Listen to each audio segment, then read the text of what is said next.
ये बात है कुरान की। मैं मक्का को मिटा दूंगा, मैं उसे खाक में मिला दूंगा, कोई इसका नाम याद नहीं रखेगा। जी मेरे आका। ये बात है हाथी वाले साल की।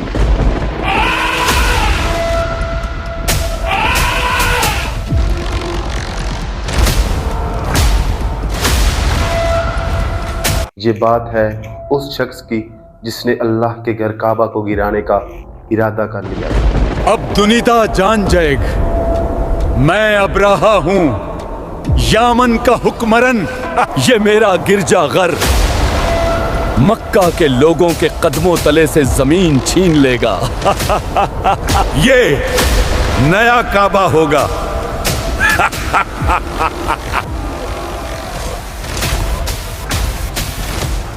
ये बात है सूरह फील की। बिस्मिल्लाहिर्रहमानिर्रहीम।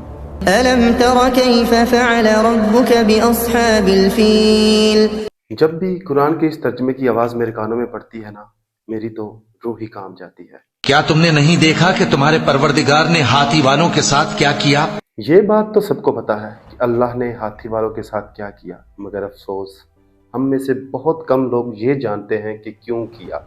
मुझे ये अच्छी तरह याद है, हाथी का साल वो साल था जब नबी पैदा हुए थे। हाँ, उस साल को कौन भूल सकता है। कौन था ये अब्राहा और क्यों वो अल्लाह के घर को तोड़ना चाहता था?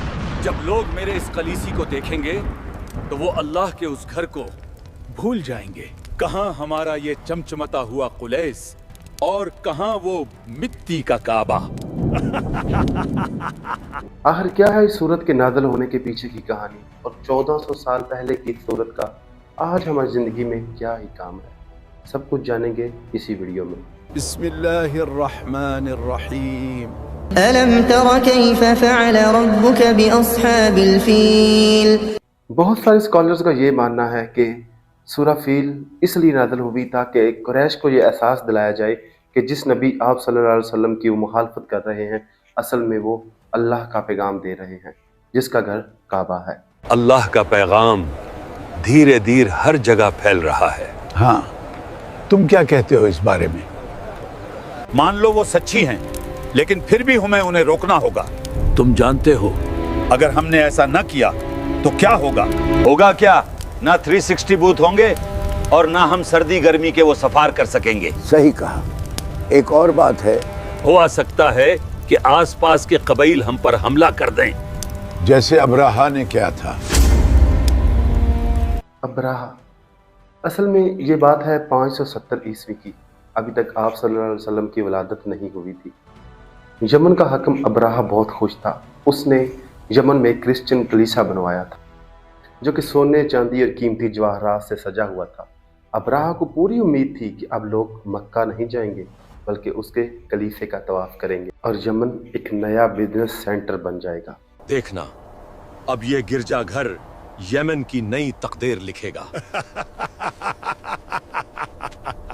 वक्त गुजरता गया मगर काबा की शान में कोई कमी ना आई।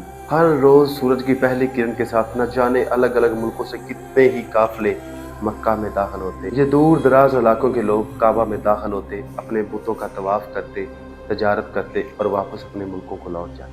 मक्का की गालियों में हर तरह का हुनर मिल जाता है। बिल्कुल। आओ कुछ चाकू तैयार करवा लेते हैं। बाजार की वो रौनक काबा की बरकत का सबूत थी। मक्का में हर तरह के फल मिल जाते हैं। वो देखो, ये मिट्टी के बर्तन कितने खूबसूरत हैं और वहाँ हिंदुस्तानी सेब भी हैं। मगर हर गुजरते दिन के साथ अब्राहा का गुस्सा बढ़ता चला गया। उसकी हर कोशिश नाकाम हो गई। समझ नहीं आती, लोग उस मिट्टी के घर की तरफ ही क्यों जाते हैं? बिल्कुल हुजूर, पता नहीं क्या बात है।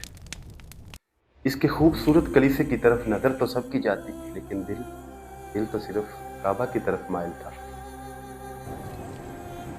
देखो अबिद, कितना खूबसूरत गिरजा घर है। चलो कहीं मक्का पहुंचने में देर ना हो जाए। इस तरह देखते ही देखते दिन रातों में और रातें महीनों में बदल गई। फिर एक चीखती रात में उसने फैसला किया, काबा को मिटाना होगा। जब तक वो काबा रहेगा हमारा कलीसा कभी मशहूर नहीं होगा। लेकिन जनाब, एक वजह चाहिए। और फिर कुछ दिनों बाद वजह भी मिल गई। मक्का के कुछ नौजवानों को खबर हो चुकी थी कि अब्राहा यमन को एक नया बिजनेस सेंटर बनाना चाहता है। काबा उनके लिए सिर्फ एक इमारत नहीं थी, बल्कि उनके दीन और इज्जत का मामला था। और इसी वजह से कुछ लोगों ने कलीसिया को बर्बाद करने का फैसला कर लिया। ये है वो गिरजाघर, कितना खूबसूरत है। आज के बाद ये नहीं रहेगा। चलो चलो काम शुरू करते हैं। अब आग अपना काम खुद करेगी। देखते ही देखते कलीसा आग के शोलों में लपट गया। शीशे टूटकर गिरने लगे और ये खूबसूरत चमचमाती इमारत काला धुआं हो गई। मेरा कलीसा, मेरा कलीसा, मेरा कलीसा। ये सिर्फ मेरा कलीसा नहीं जलाया गया, बल्कि मेरी शान, मेरा नाम, मेरा फख्र, सब कुछ जलाया गया है। मैं बर्बाद कर दूंगा उसको जिसने ये किया है। इसी बात को वजह बनाकर अब्राहा 60,000 लोगों की फौज लेकर मक्का जा पहुंचा।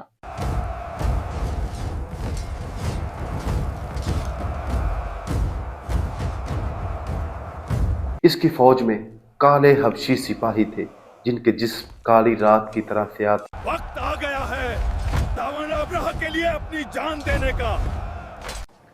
अब्राहा की फौज ने रास्ते में उन तमाम सरदारों को बंदी बना लिया जिन्होंने उनकी मदद नहीं की या जिन्होंने उनको मक्का का रास्ता नहीं दिखाया। जब ये फौज मक्का के पास पहुंची तो इतनी बड़ी फौज देखकर मक्का वालों के होश ही उड़ गए।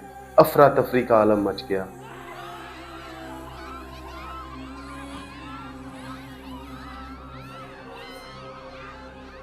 मगर इन सब में सबसे ज्यादा खौफनाक थे इनके काले बड़े हाथी। चीखते चिंगाड़ते हाथियों ने मक्का वालों की रूह को हिला दिया। या अल्लाह, ये कौन सी मखलूक है?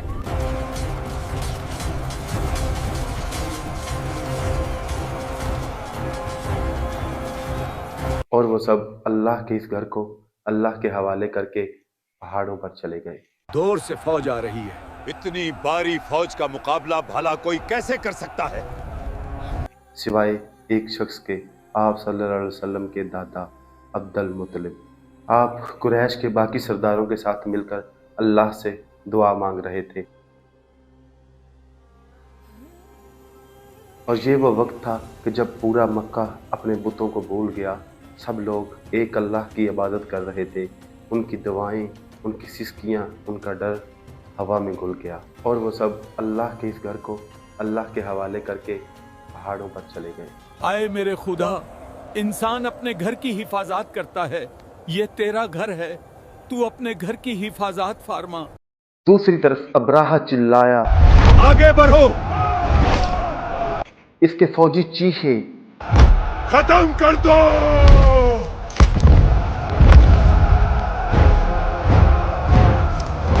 मगर अचानक क्या हुआ? सबसे बड़े हाथी महमूद ने आगे बढ़ने से इनकार कर दी।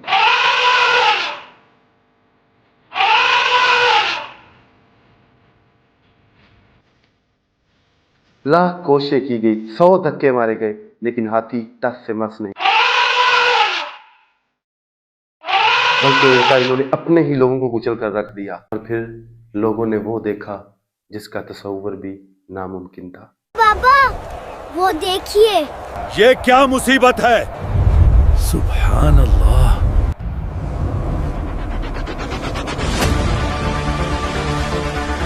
देखते ही देखते लाखों परिंदों ने आसमान को ढक लिया। इन परिंदों ने अपनी चोंच में छोटे छोटे केंकरियों को पकड़ा हुआ था। कुछ लम्हे बाद इन परिंदों ने उन केंकरियों को एक साथ जमीन पर छोड़ दिया।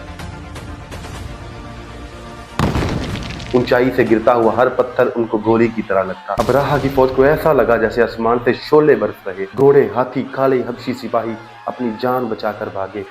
दिन गुजरता गया, वो सब हजारों की तादाद में मारे गए।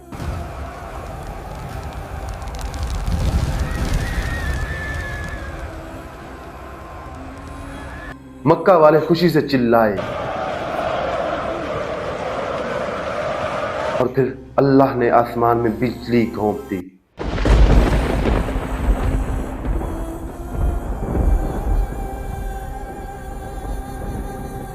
अब्राहा की सारी ताकत मिट्टी में मिल गई। अल्लाह ने उनको खाए हुए भूसे की तरह कर दिया।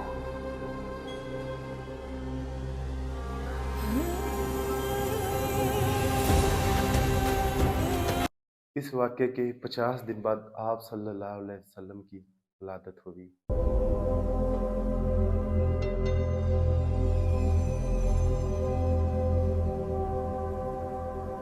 ایک حدیث میں آتا ہے کہ اس واقعے سے مکہ والے اتنے متاثر ہوئے کہ اگلے 10 سال تک انہوں نے صرف ایک اللہ کی عبادت کی اور اپنے کسی بت کو نہیں پوجا۔ تو یہ تھی سورہ فیل کی بیک گراؤنڈ سٹوری۔